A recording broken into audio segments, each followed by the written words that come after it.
Muy buen día a todos y a todas los que nos están acompañando en esta actividad inaugural del programa de estudios sobre energía nuclear e innovación Progeni, dentro del Centro Interdisciplinario de Estudios Avanzados, CIEA, de la Universidad Nacional de 3 de Febrero.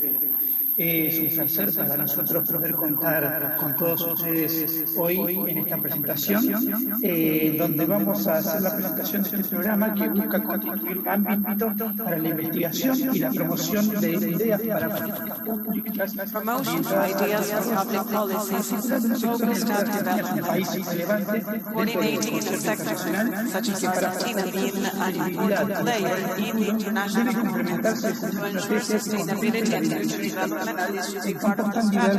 an international fields such as energy, environment, healthcare, industrial development, technical and professional training, and international security. In this activity, we will have an initial part of presentations on the part of the authorities of the University and then we will have a presence of William Blackwood, the Director of the Nuclear Energy Agency from OECD, who will present a massive lecture on current and future challenges in the industry. Before I give the floor to the next few speakers, I'd like to say that we have an email address, conferenciavirtual@tref.edu.ar, where you will be able to send over all questions or comments to the speakers for the presentation. También les recuerdo que tenemos habilitados I also remind you that we have two links available where you will be able to follow the conference originally in Spanish or translated into the English version. Without any further ado, I give the floor to the Director of the University, Aníbal Goswami. Thank you. For 3 de Febrero University, this first initial meeting of this program on studies of nuclear energy and innovation is truly very significant. I say it is significant or remarkable for a number of different reasons. On the one hand, because our keynote speaker of the meeting today will be Mr. William Blackwood. He is the Director of the Atomic Energy Agency of OECD.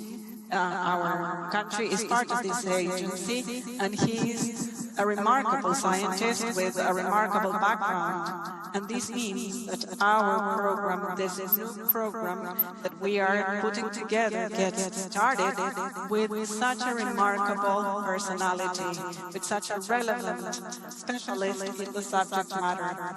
It is also quite significant for us, because if there is something that has characterized the 3 de Febrero National University right from its very creation, has been inter alia innovation. So much so that we have come down to being a university including several programs that are unique in Argentina or even unique in South America. This includes research and projects in a variety of different areas. We believe that we are bound to making this possible. We have considered this a long time ago. It is the obligation of universities not to stay behind in traditional areas, but to try to be ahead of time, according to the spirits of time, proposing discussions that have to do with the expectations and the needs of the societies we live in. On the other hand, this also relates to another more than significant aspect in our university, our commitment from UNTREF with the reality of the community we are immersed in. Our commitment is expressed in a variety of different aspects. In this unfortunate stage of the pandemic we are living through, it also got expressed in the activities that the university has conducted and continues to conduct, both in virtual education and on television education, working hand in hand with the Ministry of Education in all the programs that were conducted in cooperation with the university, and also helping in a number of other aspects that range from social assistance with volunteers who take part in a number of different areas that can be considered underprivileged or vulnerable in the closest catchment area to the university, with hundreds of volunteers who are participating in campaign hospitals with a follow-up on close contacts. We've been summoned by the Ministry of Healthcare of the province, and in the university we have up and running this program where we monitor and trace close contacts. This is carried out with teachers and students, volunteers who are students from our university. From a scientific perspective, we've also helped by creating a number of elements that are quite innovative. They've been widely used and quite praised by healthcare workers, by medical professionals, because it helped professionals develop a number of tasks that were quite dangerous, but they felt far more secure. And we also have brought a number of objects that were created in the university. This includes gear such as new types of masks or ecological beds fitted with electronic devices. Everything is being distributed in large numbers in various hospitals throughout the province, the Buenos Aires province. But as I was saying before, other than what is meant by the natural obligation of all of us as citizens to focus not so much on activities that had to do with back old normal times in order to be immersed in the current situation we are living through and be able to cooperate from an academic and social perspective in such a situation. As I was saying, it is more than relevant for us, and it is far more than connected to the way we act to take part in a new area where the university hasn't gotten fully started yet. It has a lot to do with the discussions that are taking place and that will continue to take place both in Argentina and internationally. So we thought it was very fitting or very suitable to create in our interdisciplinary Center of Advanced Studies run by Pablo Jakowski to create an area that would be related to the subject matter at hand. This is why we have asked Julian Gadano to join in our university because of his background in the subject matter and because of the experiences he's had in official agencies. In this area, as is the case with any other area as well, there are different stances. People have different ways to approach the problem. There are different proposed solution alternatives to find a solution to the problem. Another distinctive feature in our university is to be pluralistic, to welcome as many views as possible. Our university, well, because it is a university, it expresses universality of knowledge, and you can only reach universality of knowledge from different postures and stances, both theoretical and academic. Our university remains open so that all the stakeholders, all scientists, and all who would like to have a say on these subject matters that we are opening today as a new theme in our university are more than welcome to do so. This is why I'd like for everyone who is interested in the subject matter of atomic energy will feel represented by this project, because this project will be carried out as all other activities in the university are carried out, with diversity and with a pluralistic view. This is what characterizes the way we behave in life. My remarks have one intention in mind. I'd like to welcome William Macwood.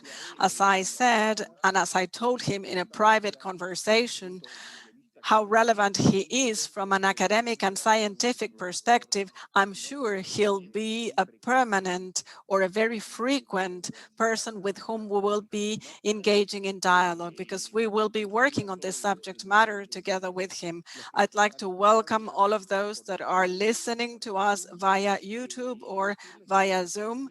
And I'd like to say that we are undertaking a new commitment, one to place UNTREF as part of this theme, one that we hadn't taken part so far, but being aware of how relevant it is, we couldn't stay behind or be left outside, because we are, as I tried to explain before, we are fully committed as a university with the current dated problems. From all points of view, we are a university that is fully engaged with the problems the community we serve deal with, and we believe that we can now do so in another subject matter, one that we hadn't approached so far. So thank you, Pablo, thank you, Julian, for allowing our university to get started with this new project, with these new programs that have to do with research, analysis, diversification, and in the end, social commitment. Thank you all.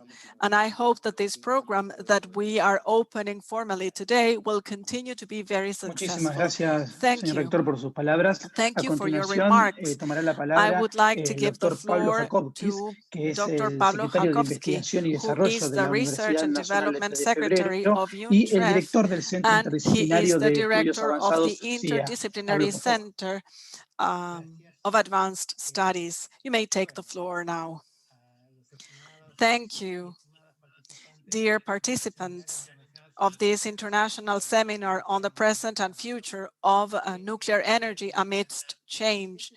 I should say that this seminar in 4 sessions that has just gotten formally opened by the 3 de Febrero rector will include numbers, relevant subjects, both globally and for Argentina. Additionally to the conference of our remarkable distinguished guest today, William Macwood, in the next 3 meetings, we will discuss nuclear energy in connection to climate change, in connection to innovation and social issues. These are key issues around the world. It is clear that an approach where nuclear energy should be used, considering all the necessary care and safety in connection to nuclear security, will have beneficial consequences in all these sectors, as well as in many others that we are not including in this initial conference, just because we cannot have an endless seminar in terms of its duration. This is why we are planning 4 meetings additionally to the inaugural conference to discuss 4 key points. But of course, there are many other aspects where nuclear energy plays an important role, such as is the case with healthcare, etc.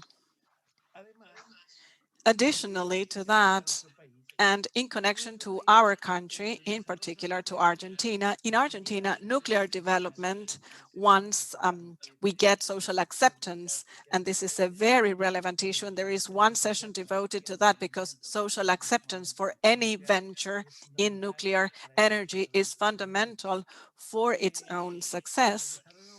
Well, nuclear development, as I said before, is key for a number of different reasons.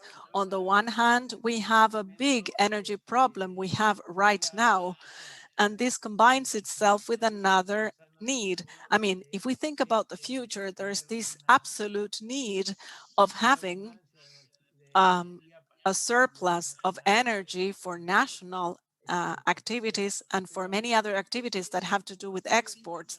But it is impossible to find a solution to our energy problem with renewable energies alone. Renewable energies can and must mitigate the problem, help mitigate the problem, but they cannot do so on their own, solely on their own. Nuclear energy, with all the safeguards in place and the social acceptance in place, we have a wealth of experience that has been accrued over the last few years and very valuable human resources that are already well trained in numbers. So from our university at the Interdisciplinary Center of Advanced Studies, creating this program, Progeny, is a supplement to the activities, research, and contributions that are already being taking place in order for us to have a global, realistic, and comprehensive view that is including all potential sources of energy, of the demand of energy, and the need to meet such a need in a process of development that will unavoidably be faced by our country in the next few years, not just to tackle the pandemic, but also in order to be able to consolidate our productive structure. We hope we can create knowledge transfer, partly of what this aspect is all about. And this activity of knowledge creation and knowledge transference is a role the university will have to honor. And the university, of course, takes full responsibility for this. Thank you for participating in this seminar, and I'll now give the floor to Julian. Muchas gracias, doctor Jakobkis. A Thank you, Dr. continuación, toma Jakovsky. la palabra el Now, licenciado Julián Gadano, Mr. Julian director del Gadano programa de will estudio. take the floor. He runs the study program. Thank you. Thank you, first of all, to the Dean for his very clear introductory remarks as to how he views the university, and to Pablo for being so concise and so clear regarding the issue of nuclear energy, which is much more than just energy. I would also like to thank the university and the Advanced Studies Interdisciplinary Center for creating this program. I am very optimistic. I believe that we will be able to solve pluralistic issues as to the use of energy in the future, the energy in the world from the scientific and technological viewpoint, and also to thank the General Director of the OECD General Manager to be here with us today to share his viewpoint on these topics. I would like to dedicate some minutes to the issue of a debate that was generated at the beginning of this decade, quoting two papers, the Glaser one, 2009, that talked about the need of a multiple strategy to decarbonize energy. It was an issue, although it was not so dramatic as it is today, but very visible for the experts world. They based their arguments on three pillars: the issue of growing the non-issuing energies, gas over carbon and liquid, and the efficiency of energy use that is more efficient, which is also part of our agenda. And the third one, the electrification of economy, especially transportation and heating. Of course, it wasn't such an issue up to this point, but the issue was that they were putting a highlight on the development of nuclear energy and also taking information from an MIT report. They were forecasting a world in 2050 where 50% of energy sources, 50% of the matrix, the grid, would come from nuclear energy. Something happened in between. This something has a lot of issues, but the Fukushima incident was an issue that highlighted nuclear energy. So where are we standing now? Well, there is an undeniable need that nuclear energy is clean energy, and it should be part of the solution. It's not replaceable in the world context dealing with energy, that urgently needs to take strong measures to avoid climate change, which is our next tragedy. It is an energy source that is based off a type of energy that needs to innovate all the time and ask itself whether it is responding to the needs of a matrix that has changed a lot, self-generation. Si está a la altura. Y hay debate Generation of different types of energies, whether it is up to it. So we need to debate on how and what are the paths of nuclear energy into the future. Small reactors, modular ones. We are building a lot of these based on our technological knowledge, like ICARE, for example. So it is a big issue, a big debate.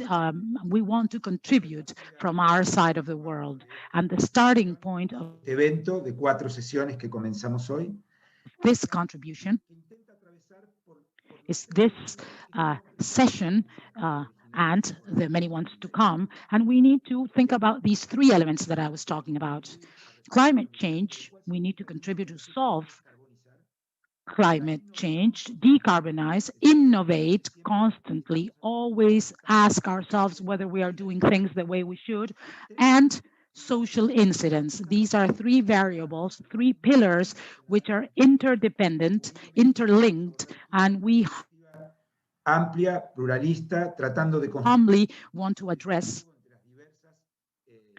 from a broad perspective to build dialogue, to build communication channels, to interact with different opinions, to be able to contribute to public policies and to public approaches on what is the role of nuclear energy in the world. So if you allow me, that is why we create PROGEN, to contribute to nuclear energy being part of the es decir, que las sociedades de solution. And the solution is safety. For societies in different countries in the world may have access, easy access to energy that it's cheap, abundant, and at the same time be able to contribute to climate change. And to conclude, something that also concerns us is that during this week, at the same time, at this time as we speak, in Vienna, we have the General Conference of the International volvió como parte de uno de los eventos Atomic Energy Body. I know that William is linked to the Scientific Forum, and this is a conference of an organization that is led by an Argentine, and this has a relationship with many other issues such as global safety, global security, fight against terrorism, cybersecurity issues. So we humbly, from our side, would also like to contribute to the debate because we know that no quiero aburrirlos más, me parece that these are being dealt with at this international conference in Vienna as we speak. I do not want to bore you with a long speech. I know that both the Dean and Pablo have been very clear as to how we want to work it out. I invite you to enjoy a much more interesting speech by William. He will start in just a few minutes. Thank you all very much for being here. Thank you to the university. Muchas gracias, Julián. Bueno, con el fin de no demorar más la presentación del director Mahmoud, voy a pedirle que en caso de que tenga algún inconveniente con la traducción nos haga saber, pero voy a pasar a la presentación de William Mahmoud, quien es director general de la Agencia de Energía Nuclear de la OSD desde septiembre de 2014. Él ha sido siempre un activo colaborador con nuestro país y con la región, incluso antes del ingreso de nuestro país a la Agencia de Energía Nuclear en 2016, mostrando siempre una fuerte vocación e interés en incluir a la región latinoamericana en la discusión, en el debate que está teniendo lugar a nivel internacional sobre las principales líneas y desarrollos futuros de la tecnología main future nuclear. developments of nuclear energy. Magwood tiene una gran experiencia William Magwood en has ámbitos vast tales como el desarrollo experience in tecnológico, areas such as la technological generación development, nucleoeléctrica y generation, también nuclear en el área electrical regulatoria generation, de la and energía also in the nuclear. Por regulatory ejemplo, de area. 2010 a For example, 2014, él fue uno de los 5 comisionados from del organismo 2010 regulador de los Estados onwards, Unidos de América, 2010 nominado to por el presidente de 2014, Estados he Unidos was y confirmado por commissioner el appointed by the Senado US de President Estados and Unidos. Pero confirmed by the previo Senate a to ocupar the esa US posición, NRC. era And trabajado before en el this, área de he asesoría pública was a consultant, para a public clientes públicos y consultant privados for en el área public and energética, private ambiental, clients en la in educación environmental y energy, tecnológica. education, and Asimismo, technology él areas. también And fue also, el director he del programa was de los the Estados director Unidos para el of uso civil the de la nuclear energía nuclear dentro del Departamento de Energía de los Estados Unidos de América, Director of y Nuclear Energy at the durante US su Department función of se States, estableció, por excuse ejemplo, me, un Department of laboratorio Energy of the nacional muy United States, importante, que es el and during Laboratorio his Nacional de position there Idaho, as y director también se of the lanzaron Energy iniciativas Department, he importantes launched tales several como la initiatives, including the iniciativa Generation GIF, 4, que trabaja the sobre reactores Generation avanzados 4, en el ámbito working on de la advanced OIEA y la Agencia generators. de Energía Nuclear And de la from his OSD. current position, El doctor Magwood tiene Dr. un título Magwood en has física, also a en inglés, degree de in la Carnegie physics Mellon University y un Master of Fine Arts de la and Universidad English de from Carnegie Pittsburgh. Mellon University, Así que sin demorar más, and a Master los of Fine dejo Arts from con el University of director Magwood. Pittsburgh. Bill, por favor. Without you, the floor is yours, Dr. Magwood. Well, thank you very much, Facundo, and it's a real pleasure to join you today to the opening of Progeny. I'm very excited by the possibilities that it presents, and very excited to work with all of you. Let me thank the rector, Mr. Jazami, and also Dr. Jacobus for their comments and for their kind remarks before we started, and especially my very good friend Julian Gadano, with whom I worked very closely when Argentina first joined the NEA. It's now been almost 3 years ago. It's hard to believe time flies so quickly. Now I do have some slides, if you can let us share them. And my colleague is on another line, so if you can enable her to share, that would be very helpful. If you can find her. Okay, I think we can do that now. All right. Well, let me start with first an overview of the NEA itself. We are a intergovernmental organization. We're part of the OECD, the Organization for Economic Cooperation and Development. And we have been around for about 62 years. And when the NEA was first formed, it was formed as a cooperative of European governments who were rebuilding after the Second World War. But over the 60s, 70s, 80s, and beyond, the NEA became a more global organization with membership first with the US and Japan, later Korea, eventually Russia, and finally, 3 years ago, Romania and Argentina joined the family. And we're very pleased about that. Because for the first time, we had started to establish a very strong footprint in South America. And so that's given us a very important perspective. If we go to the first real slide, let's see if we can get this to work. It's always the danger of video conferencing. You never know when it's going to work.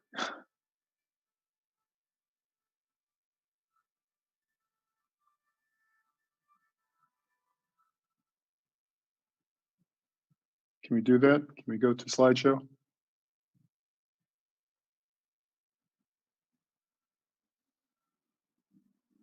You can't go to slideshow?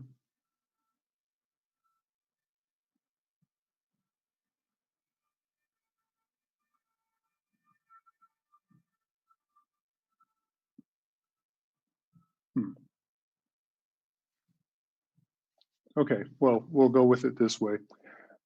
So anyway, the NEA, we have 33 member countries, of which Argentina, of course, is among the most recent. And we also have strategic partnerships with important non-member countries China and India, in particular Brazil as well. And we work with them and pull them into many of our activities. Our overall mission is to act as a framework for cooperation among countries to solve difficult issues across a spectrum of civilian nuclear energy issues related to nuclear safety, stakeholder engagement, science, law, many areas of nuclear policy, and as well as the back end of the fuel cycle, nuclear waste, decommissioning, and issues like that. And the framework is built around a series of committees and task forces of member country experts that come together to address these issues. And we have about 80 different groups who are operating, scientific specialists who look at specific issues such as advanced fuels or new fuel cycles, or how to protect the lens of the eye from radiation exposure, many, many different issues like that. And so these people come together, work, solve problems, take common positions, and that is how the framework largely works. We also are the home, if we go to the next slide, please. We're also the home for various multinational initiatives. These initiatives, don't know why this system is so slow today. These initiatives include these, what we call joint projects. These are joint undertakings, research projects that bring not just our members, but also countries around the world together to conduct research on specific issues, many of which are related to nuclear safety, and some of which involve things like radiation protection issues and other issues. And these are funded by the countries that participate. We also are the home for major multinational initiatives. The Generation 4 International Forum, you heard that mentioned. The Generation 4 International Forum has been around for about 20 years now. These are countries that work together to try to advance the state of the art of nuclear technology, try to develop new technologies such as sodium fast reactors or high temperature gas reactors, molten salt reactors. And so the government laboratory experts in various countries come together to try to address these issues. We also have the multinational design evaluation program, very important initiative, which Argentina is also a part. And the multinational design evaluation forum brings the regulators around the world, the leading regulators, to evaluate state-of-the-art technologies, such as the EPR from Mariva, the AP1000 from Westinghouse, the Hulong 1 reactor from China, and so these are evaluated through the MDET process, and the regulators take common positions on various technical issues associated with them. So it's moving in a direction towards harmonization of regulation around the world.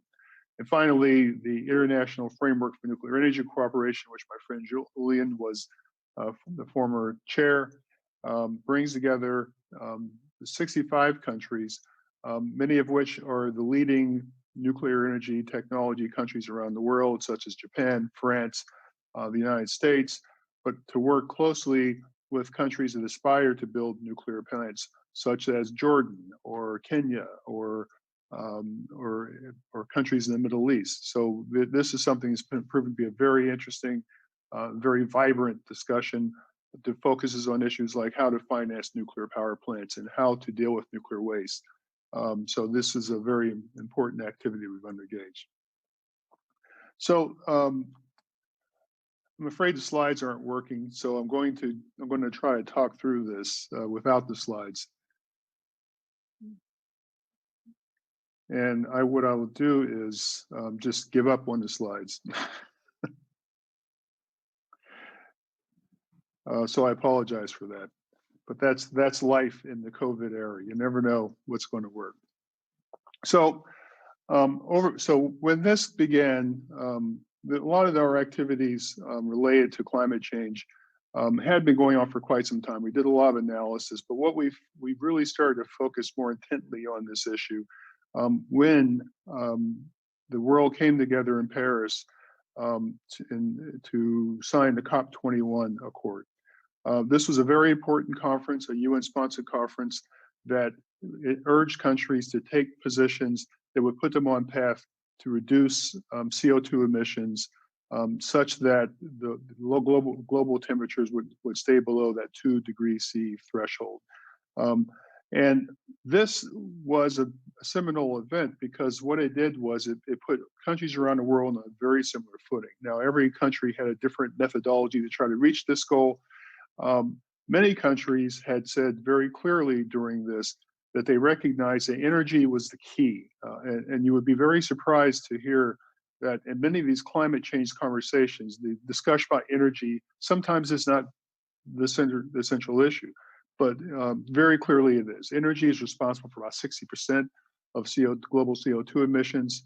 And of those emissions, about 3/4 of those come from electricity. And so electricity will be the key. How we generate and use electricity in the future is going to tell us whether we'll be successful in reducing climate change or not. Many countries in this context had stated up front that they expected that nuclear power was going to be the central theme in their attempts to reduce CO2 emissions. Nuclear power is a very important contributor today. Around the world, the second largest source of electricity that is non-emitting is nuclear. The largest is hydro. Renewables are being built in large numbers, but nuclear still by far is number 2. And in developed countries, the OECD countries, nuclear is number 1 in terms of the source of electricity that does not emit CO2. So this means that nuclear gives us a bit of a head start. Unfortunately, many people, I think, find that in the conversations about energy, nuclear sometimes get left out of these conversations because nuclear has been around a long time. It's what we've been relying on in many countries for decades. So I think that in these conversations, it's not seen as the sexy new thing on the streets. It's now a big focus on wind power and solar, which are very important. But at the same time, we also have to recognize that to meet the Paris Agreement, that you would have to see a reduction in CO2 emissions that would be quite dramatic. To give you a perspective, if you look around the world and you look at electricity production around the world, we would have to see the CO2 from electricity production reduced by 73% around the world in order to meet the COP21 objectives. In developed countries, it's even higher, it's 85%. So if you know anything about what electricity infrastructures look like, where we get our electricity from today, recognizing that we're going to reduce that by 85% in developed countries is a massive undertaking. And quite frankly, it's a bigger undertaking than we've ever had in the history of the world. We've never done anything like this before. So there are many people that quite frankly think that we can't do this, that is simply beyond our political and technological capability to reduce emissions that much because of the impact it would have on economic development, on quality of life, and many other things. So at the NEA, we spent a lot of time assessing this. And so we have been doing a lot of analysis and in the last few years, looking at how the electricity sector can respond to different scenarios of how to reduce the CO2 emissions. And in particular, we have been a big proponent of a concept which really largely originated with us called system cost. And I'll explain very quickly what system costs are. So when you hear people talk about the cost of electricity, the cost of electricity from a nuclear power plant versus the cost from solar or from wind or for some other capacity, what people usually quote, and this is true about governments as well, they usually quote the plant level cost, the cost of the actual electricity coming from the nuclear plant or coming from the wind farm. And they compare those numbers and they might do a least cost analysis, but at the end of the day, or excuse me, levelized cost analysis, and at the end of the day, that's what they're comparing. And what we have found in our analysis is this is wrong. This is not the right thing to do, because particularly in cases where you have variable renewable energy, you will have system-wide effects. And these get missed if you just look at the cost coming from a nuclear power plant versus the cost coming from a bank of solar panels. And let me explain what system costs will do for you. So let's say that you are very heavily reliant on solar. There are many countries building solar in large numbers. Solar is very good. I like solar. This is not an anti-solar message. But believe it or not, while solar is really great at noon, at midnight, it doesn't work. So what happens at midnight? Well, at midnight, something else has to come online to replace that capacity. And in many countries today, that's natural gas plants or something like that. They're turned on to make up the difference for the lack of solar electricity. There is a cost to that. That means you have to maintain some other capacity, have access to this other capacity, and bring it online at midnight or when it gets dark in order to make up the difference. And that's not free. There's a cost to that.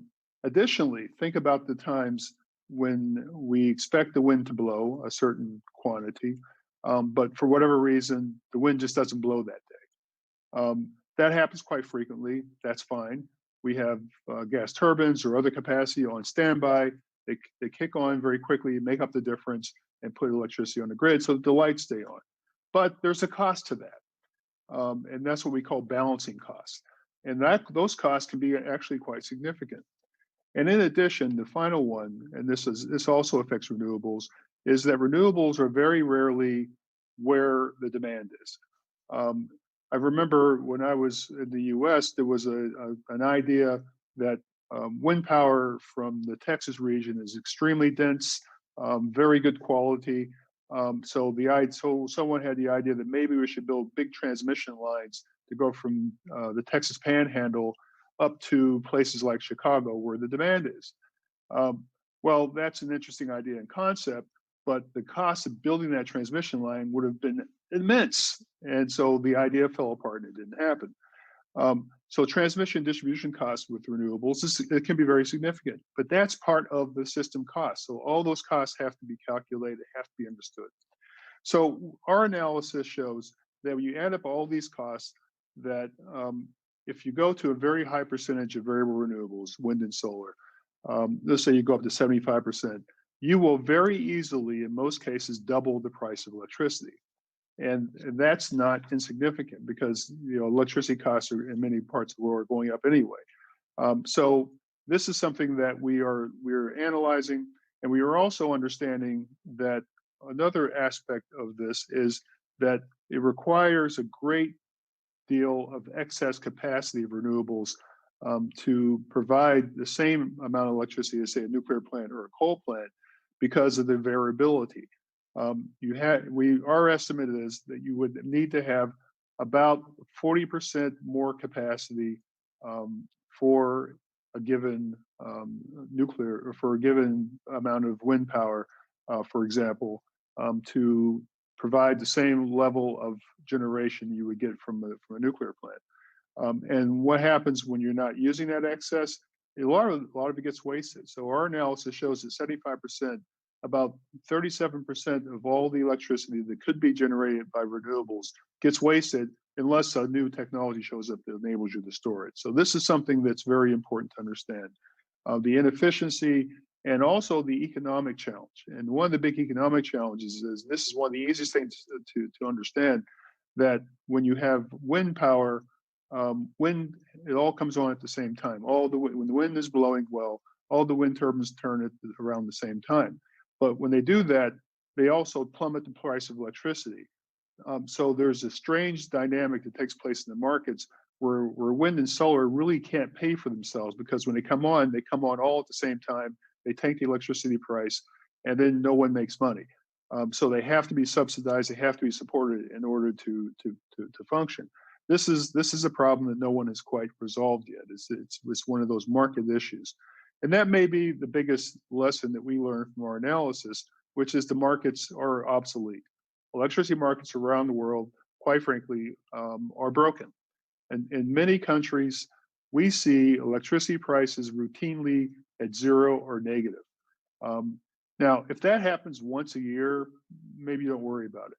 But when you see it routinely, you see it day after day in some cases, that is a serious problem. That is not a market anymore. That is something else.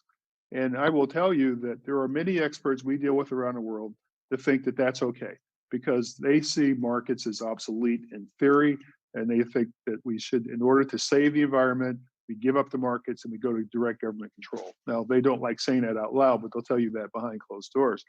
But that's largely what's happening. Governments around the world have basically pretend to have markets, but actually have something that's more of a combination of a market and a government-controlled situation.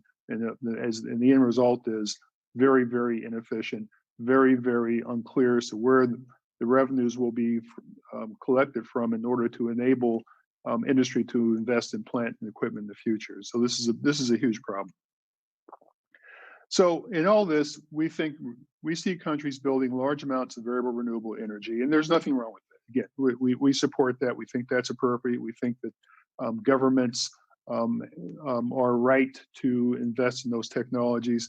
But we also recognize from our analysis that when you do these cost analysis, you look on a economy by economy basis, that it's usually the case in most economies, most developed economies, that about 40% of variable renewables on a grid with today's technology is about the best you're going to do on an economic basis. Maybe you go a little bit higher, but you'll pay a lot more for it. So that leaves the question, well, how do you fill those gaps? Let's say it's even better than we think. Let's say the costs are even lower. Let's say it's 60% variable renewables, which I don't think you can do today, but let's say you did it. Where's the other 40% coming from? That's really the opportunity for nuclear. Nuclear energy is the only dispatchable large-scale electricity resource that, in combination with renewables, could give us an opportunity to meet the goals of the Paris Agreement. Perhaps there's other technologies that will come down the road one day, carbon sequestration or fusion or something else. But as of today, it is really nuclear energy. Now, as you know, though, the traditional light water reactor technology, what we call Gen 3 technology, Gen 2, Gen 3 technologies, are very good technologies. They've been extraordinarily successful. They have operated for many decades. In some countries, we're going into our 60th year of operation of nuclear power plants. And this is something that is a global success story. In every part of the world, there are nuclear power plants that have been operating for decades without emitting CO2, providing reliable electricity for all the world. And there's designs that are now available that improve upon those technologies in terms of safety, efficiency, reliability, capacity factor, and really in other measures. Now, obviously, while there's that success, there's also the issues, and the issues are very well documented. Obviously, because of the Fukushima Daiichi accident, there are many people around the world that worry about nuclear safety, and that's entirely justified. I will tell you that nuclear safety, as a former regulator, you heard from my background, I used to be a commissioner with the U.S. Nuclear Regulatory Commission. There is no question in my mind that nuclear plants in the countries we work with are absolutely safe. Well, we never say absolutely safe, but are so safe that I really do not worry about safety. I don't think safety of the nuclear fleet is really at issue. Even in the case of Fukushima Daiichi, that was an instance of a plant that was challenged by an extraordinary event that was beyond the design expectations. And one could certainly argue that the designers should have seen that as a possibility, and there's lots of analysis about that. But overall, we think nuclear power plants around the world are very safe. But nevertheless, that concern is there by many people. We can't ignore it. We have to accept it, and that means that we have to go further to show people that nuclear is safe. But actually, the reason that we don't see nuclear plants being built in large numbers today is not because of safety, and not even really, in my view, because of public perception. The biggest single reason that we aren't building nuclear power plants today in large numbers is cost. The nuclear plants that are available today simply cost too much.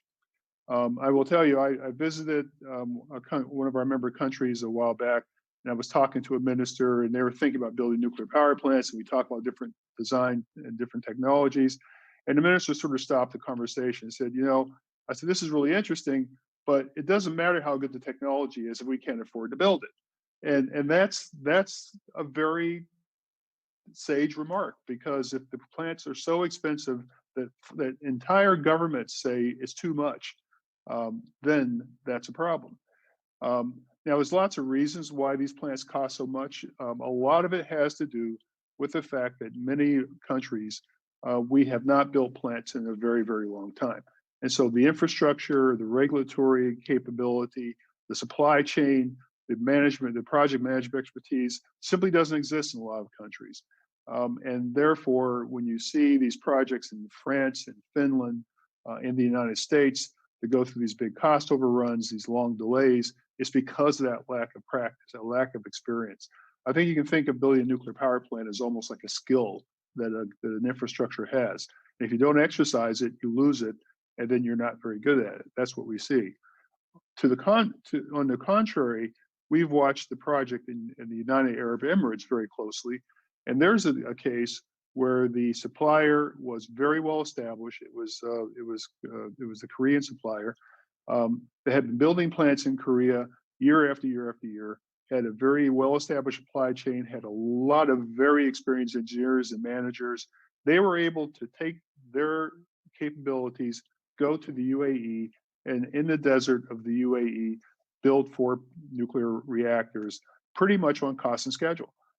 So that shows you that you can do this right. And if you look in Russia, you look in China, countries that are also building continuously, their costs of construction are very competitive. It's around $3,000 US per installed kilowatt. We can't do that in a lot of countries today because of the supply chains and other issues, but that shows it can be done. Nevertheless, because of the experience, it's very clear that some countries are never going to be able to go past the learning of building multiple large nuclear power plants and become proficient at it again, because no one wants to be the first one in line to take that risk and to have that project get in so much trouble. So in many parts of the world, particularly in developed countries like the United States and UK and Canada, the emphasis has shifted away from the large reactors and onto small modular reactors. And this has been a story that has been developing for many, many years. There's been lots of discussion about small reactors over the years, but it does seem this time to be a story that is coming together. And that is because there are technologies that are being advanced through regulatory processes that are getting built in demonstration projects like in Argentina with the arent technology. And also, very importantly, many of these technologies have the potential to be complete game changers. And this is new. This is really new. What I mean by game changer, I'll give an example. Many of these new technologies, some of which are still in design work, have water inventories that are much, much larger compared to the size of the core than traditional nuclear power plants. And one result of that is that the passive safety characteristics are so large that the plant literally will never melt down in almost any circumstances you can imagine. Essentially, if you have a Fukushima-style accident where you lose all the power, which is what caused the Fukushima accident, these new technologies with the water inventory so large, the water will cool the reactor until it reaches a point where it can be air cooled. And therefore, there's never a meltdown scenario. As a result, the US Nuclear Regulatory Commission, which just recently certified a technology called NuScale, which is a small modular reactor, believes that we don't need to have offsite emergency preparedness for these reactors. That's a game change. That changes the whole conversation.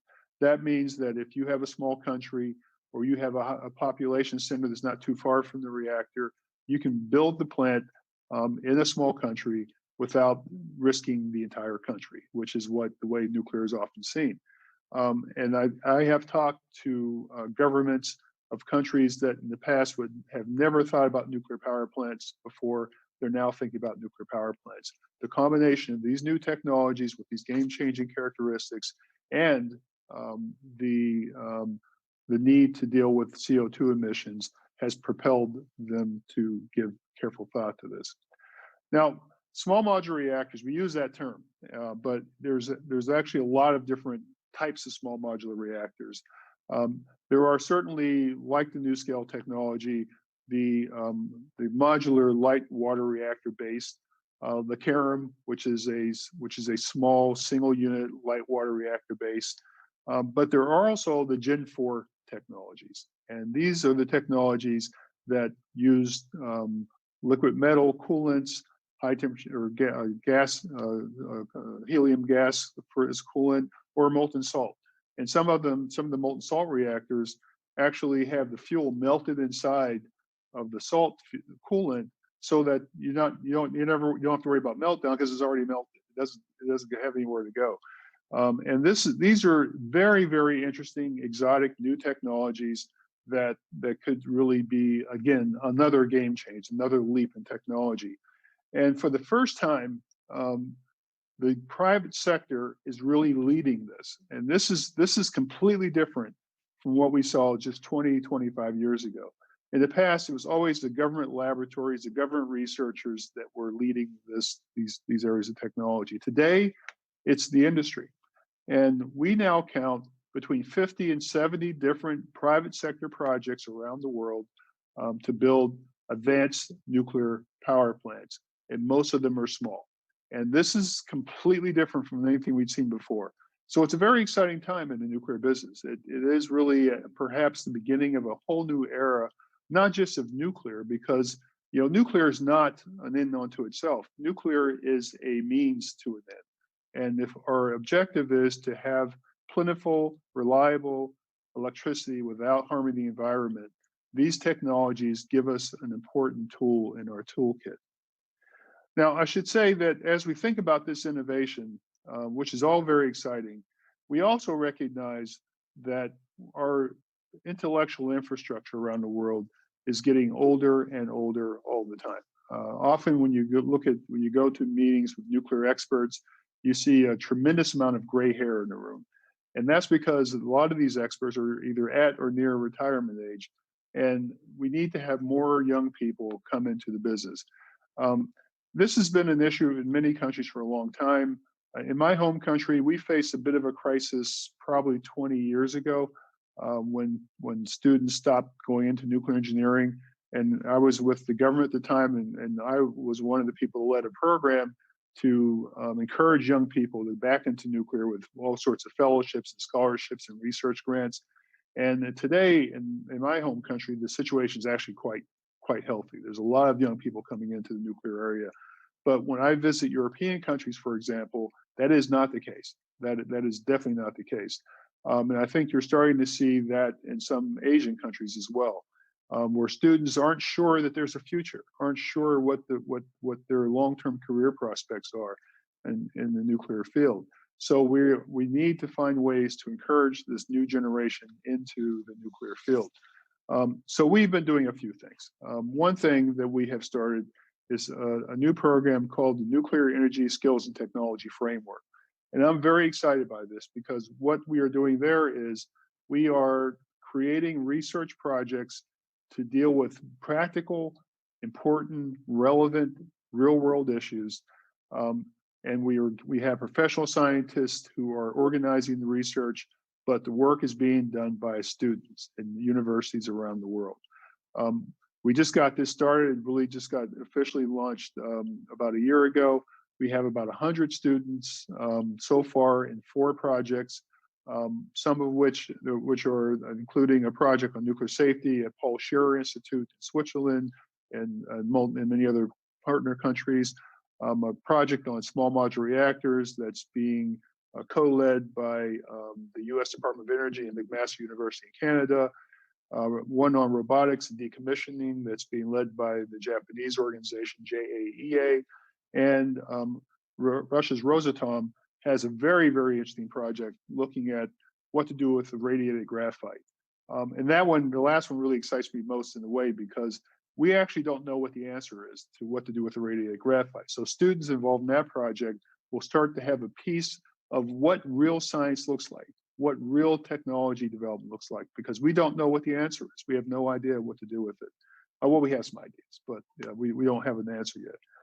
So we also have 4 more projects that are being developed in other countries around the world. So this is something we think can be really helpful in bringing new students into this. And most importantly, I think to point out that the students involved in this do not have to be nuclear engineers. They can be physicists, they can be mathematicians, they can be material scientists, and in some cases, perhaps even social scientists. So we really are taking a multidisciplinary approach to this because we think it's important to freshen the whole discussion about nuclear energy. One other thing that I would highlight that we're doing in the education area is, this is actually an initiative that I'm very proud of. We are in the process of forming what will soon be known as a global forum on nuclear education, science, technology, and policy. And this is a framework that we are putting together that will be a network for nuclear education around the world. Universities and academic institutions and research organizations that do training and education will be brought together to work together to solve the problems facing the nuclear education sector. And we're very excited by this. We've had a series of exploratory meetings with select experts from academia around the world. And these experts have come together so far, and what they have identified are 4 areas of initial work. And those 4 areas, I'll just read them to you. The first one is assuring the future of the nuclear engineering discipline. These experts have looked at the nuclear engineering discipline, and they have told us, and I didn't know this myself, that if you look at the academic papers being issued by departments around the world, nuclear engineering used to be one of the highest, and today it's one of the lowest. And so that shows you that from an academic standpoint, nuclear engineering is not where it needs to be. It's tailing off. And so we need to do things to reinvigorate the nuclear engineering discipline. So that's something these experts pointed out. Another one is rethinking the relationship between nuclear energy and society. Obviously, we have had a great deal of problems over the years communicating the benefits of nuclear to the general public. There was a very interesting poll in France, and as you know, France is dependent on about 78% of its electricity for nuclear. But in France, 69% of the people think that nuclear energy produces CO2. And that's just amazing that the concepts can be so distorted. So communicating with the public is a big challenge. So this group thinks that we need to think about communicating with the public in a very, very different way. And the direction the conversations have been taking has been to focus more on the values that nuclear brings to society more than the technical attributes of the technology. And that's something I think could bear real fruit. The third project that they are interested in is finding ways to revitalize innovation in the nuclear sector. Nuclear engineers, nuclear energy is a very conservative business because change is supposed to be hard. Everything is analyzed very closely, and so if something's working, there's a reluctance to change it very quickly. That's why if you go into control rooms in many nuclear plants around the world, you'll see analog instruments that date back to the early 70s because people don't like to change things. But that has to change. We have to be more innovative. We have to be more accepting of new methods. And there's new technologies like artificial intelligence, advanced manufacturing, and other digital technologies that are really changing industry around the world. Nuclear cannot be left behind in that. So that's something we're very interested in.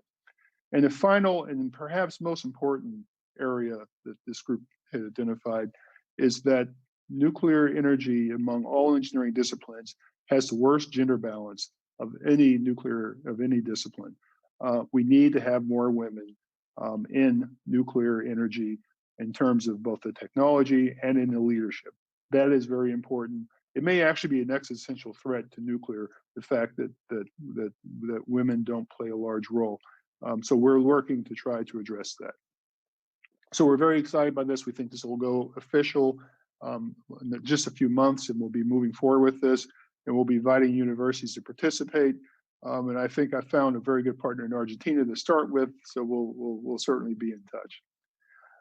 So I will conclude. I don't know how much time we have left. Hopefully we have time for some discussion and questions, but I do want to conclude with just a comment.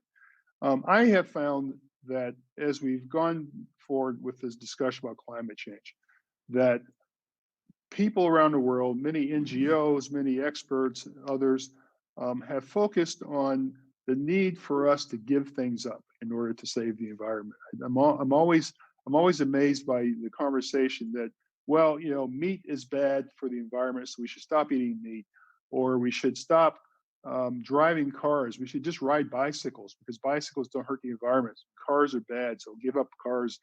And then, of course, this young lady that was so famous a couple of years ago took the sailboat to the climate conference in New York instead of flying because she wanted to demonstrate you didn't need airplanes. Well, that's not going to work, you know, because it isn't just what we lose as Western civilization. It's also, think about the people in developing countries in Africa and Southeast Asia, Middle East, who are aspiring to come into the middle class, who want to see their children able to study at night with the lights on, who want to have clean water and better health care.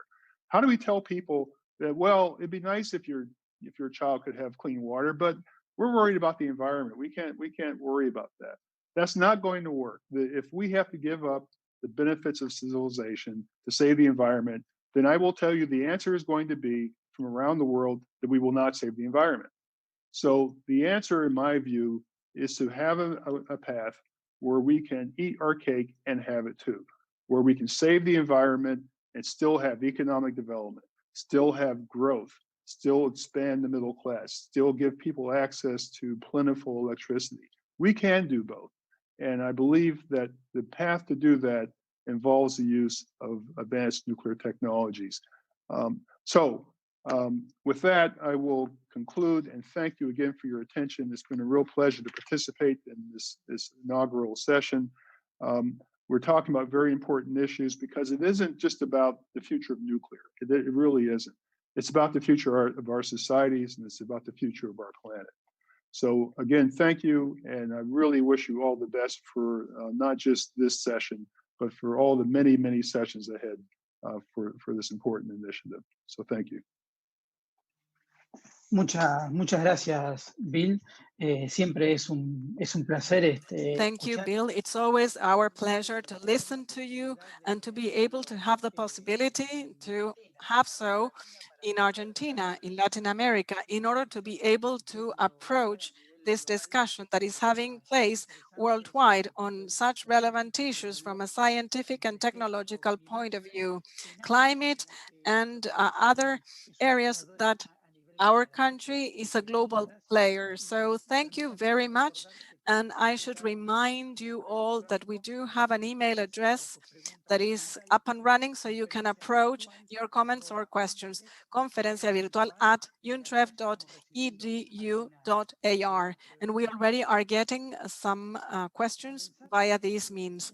So in order to get started, we have some related to issues that you mentioned in connection to flexibility and to the need to compatibilize and make it compatible with hybrid systems in the energy sector, which, in your opinion, are the main challenges from the point of view of innovation on the nuclear sector, to be able to adapt and to be able to give an answer to this topic, to supplement them with renewable energies?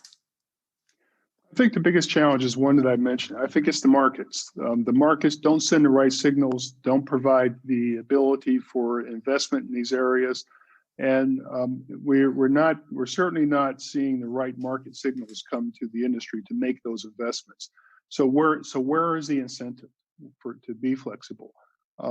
What do they get out of that? And that's really the single biggest challenge I think we have in the future.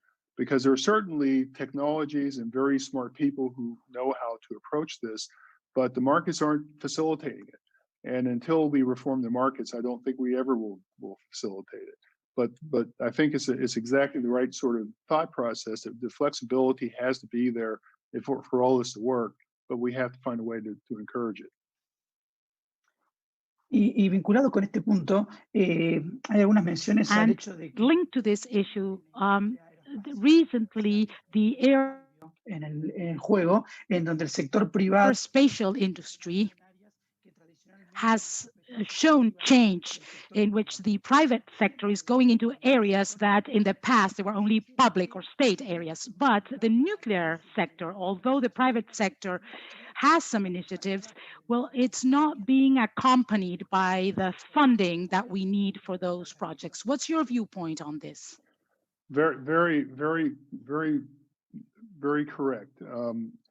Very often we hear about SpaceX as the example of how the private sector could do things more efficiently and faster than the public sector, and that's a tremendous success story. It's really quite impressive, and I like everyone else, I was watching the orbital trip that the astronauts took on the SpaceX spacecraft and watched the boosters land automatically. It was really impressive technology. And I know that that NASA was trying to do the same thing and was taking decades to accomplish something similar. So this shows you the private sector does sometimes move more rapidly. But as you pointed out, the reason they were able to do that was because the government promised them a path. Said that if you provide this capability, we will pay you a lot of money to send our astronauts and equipment into orbit. And they committed to that. And that created the incentive to make the big investments that were necessary to make that technology come about. In the case of nuclear, there's really two big problems. One is that it's not really clear where that money all is coming from and how it's going to get into the hands of these developers. And there are a few cases where there's a few developers who have benefited dramatically. For example, this NuScale technology that I mentioned, which recently received its design certification, has received hundreds of millions of dollars of grants from the U.S. Department of Energy in order to accomplish what they've done. In fact, I'll share this with you. The original idea for the design was a project that was from an Oregon State University professor, Professor Reyes. You may have met Professor Jose Reyes. And he received the grant for my program. I gave him the first grant, and he went from there. So that technology owes its existence to government funding. But if there's 50 or 50, 60 or 70 different projects, there's never going to be enough money to feed all those technologies. So there has to be some kind of selection process. And as of today, we haven't figured out what that is. And I think that's going to be a big challenge. And if we spend 20 years figuring it out, it's going to be too late. So this has got to be, that has to be something the governments figure out over the next 3 to 5 years at the most. So that's the key. The money has to come from the government. The money has to get to the hands of the successful developers.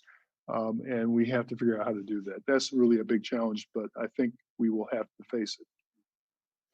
Y en línea con lo que mencionabas en tu presentación, lo que se ha podido escuchar in también. line with what you were just saying and you were just mentioning in your presentation, and we've heard this in the scientific conference also, there are a series of questions related to one of the 3 pillars of the main challenges: efficiency as to cost, need for funding, and also what about the need to have a harmonized regulatory framework for these new technologies? What's your view on that?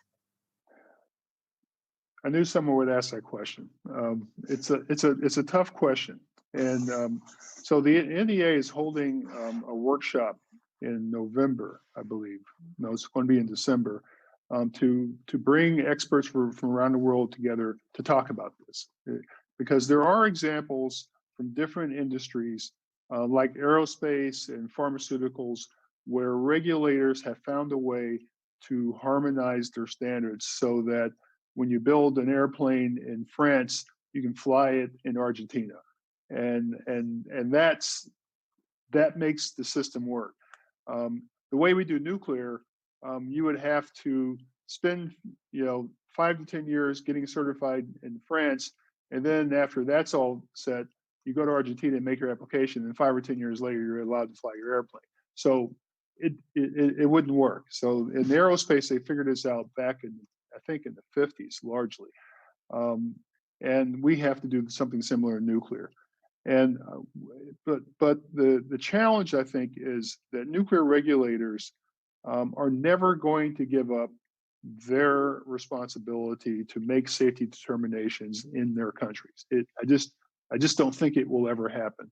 So we are looking at different approaches to provide frameworks where regulators can work together to agree on common safety performance requirements for specific designs, enable them to build those designs simultaneously, in their countries.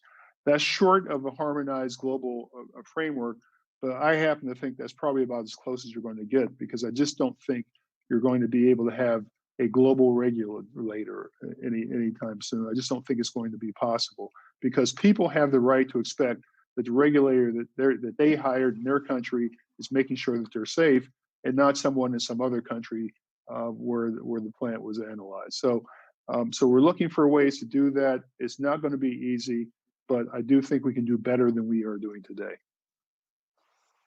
Muchas gracias, Bill. Muy claro, y me parece que estamos tocando algunos de los puntos centrales de la discusión. Thank you, Bill. Very clear answer. And I believe that we are touching upon one of the key issues in our international debate. And to conclude, I have other questions from our panelists. One has to do with what are challenges or some issues that you're working now in your agency related to innovation, but in the complete energy or fuel cycle, both at the beginning or at the end of the cycle. So can you tell us a little bit about this? Yeah, this is something that's very important, and because fuel cycle technology in recent years has gotten very, very limited attention. If you go back certainly to the beginning of the nuclear age back in the 50s, and you look at the luminaries that built the nuclear industry as we know it today, I think if you went back into the 1955 timeframe or whatever and asked those people what they thought the world would look like in 2020, they would all tell you, I think almost universally, that we would be reprocessing. I don't think there's any of them that would have ever imagined that we would not reprocess spent fuel. They always thought that was the right path. They always thought it was going to happen. And the fact that we haven't done it would have been a complete shock to them. So I think we absolutely should be looking at this, but the motivations have changed. I remember when I was relatively young, I read an analysis, and this was probably about 1980, in the 1980s. I remember reading this analysis from the industry that was projecting what the price of uranium was going to be. And they were using that to justify investments in reprocessing. And they were projecting, $150 a pound uranium, and that didn't happen. And it by far has not happened. And so there is not a scarcity of uranium to drive us to want to reprocess to recover the fuel. So that's not the motivation. I think the motivation has shifted to actually somewhat of an environmental issue, which is, would it be better to denature, detoxify, to treat, to recycle spent nuclear fuel instead of disposing of it in the ground? And while we think the deep geologic repositories are very safe, we think it'll work. Is there a better alternative? Is it better to reduce the toxicity of nuclear waste to something that's in the order of thousands of years instead of millions of years, and be able to deal with it that way, use technology instead of relying on just geology? And so there's many of us, including me, that think we at least ought to be exploring that. And so at the NEA, some of our experts or committee experts want to reignite this conversation. So there is actually a task force that's been put together by our committees to look at partitioning and transmutation, and basically advanced recycling. And I think this is absolutely the right time and the right thing to do. But I think we have to make sure that we have the motivations correct. We're not. I think there's a lot of conversation that needs to take place about what the role of fast reactors might be. How many do we need? What do we do about non-proliferation issues? So all that has to be captured in this, and we'll see where it takes us in the future. But absolutely, we are looking at that. But right now, most of our focus is on the development of deep geological repositories, so we can dispose of nuclear waste as rapidly as possible. And as I said, we have complete confidence that the technology will work, but we also think it's time to look at these advanced technologies as well. Muchas gracias, Bill. Y para terminar, Thank you, Bill. And to conclude, I would like to sum up some of the questions focused on the fact that we are promoting this from Argentina and Latin America. The Nuclear Energy Agency has a lot of participation from Western Europe, Asia, and North America. So the desafíos ves para question is, what are the challenges that you see ahead for more development of the Nuclear Energy Federation and nuclear technology in regions such as Latin America and Africa into the future? Because in virtue of the growth expectations, whether it's demography or economic development, they might be one of the potential areas of future development of the nuclear industry. What is your take? Well, I think on that? particularly in South America, we have two countries, obviously Argentina and your neighbor Brazil, that have very, very advanced nuclear capabilities. And so there's a tremendous core to build from. And I think that there's a great opportunity for the NEA and other international bodies to work with the region to advance these technologies. And I think there's also a great opportunity to deploy advanced technologies in this part of the world. But as you pointed out, it's not just South America. It's also one of the most interesting places potentially in the world for nuclear might actually be Africa. There are many African countries, and it's really amazing. A lot of people don't know this is going on. They are sending hundreds of young people overseas. They're getting PhDs in nuclear engineering and physics, and chemistry. They're training a whole generation of people that they want to be the backbone of a future nuclear industry. And they know they're not ready to build it right now, but in 10 years from now or 15 years from now, they might have just all the pieces necessary to get started. And I have found in over the years that if the leadership is in place and you get the training going, that remarkable things can happen very quickly. We have seen this in many countries around the world. When the focus is there and they have people get trained, they can make a lot happen. And I'm very impressed, for example, what the UAE has done in a very short period of time. It's been less than 20 years since they even started talking about nuclear. And we talk to people there, and it's amazing how many people have been trained and the expertise that they've developed. And obviously China, which is a remarkable story, because I remember when I was a young engineer at the Department of Energy, relatively young. I remember Chinese experts came to the U.S. Department of Energy and basically said, "How do you build a nuclear industry?" I mean, they had nothing. They had nothing. They had nothing to start with, and that was just perhaps maybe about 1999 or so. And 20 years later, they're the world's biggest builder of nuclear power plants. It's a remarkable story. So it shows you what's possible. So I will never tell me that countries can't do it when they really want to, when they put the effort into it. And I certainly think that there are many parts of the world where we're going to see nuclear power plants and nuclear development in the future. And certainly hope that I'll be working with Argentina and Brazil and others in the region to push that forward. Bill, muchísimas gracias. La verdad que fue un honor y un lujo poder Thank you contar very much, Bill. It was a pleasure and an honor to have you here with us. I think that you've covered a broad spectrum of issues and topics contributing to our debate. We are extremely thankful. We are very thankful for your participation. And I would just like to close this comment that we are innovación y licencia social en próximas going to continue working on issues related to climate change, innovation, and social incidents in our next weeks. So thank you very much. Thank you very much to all of you, and we'll be in touch soon. Thank you very much. Thank you. And Viva Virginia.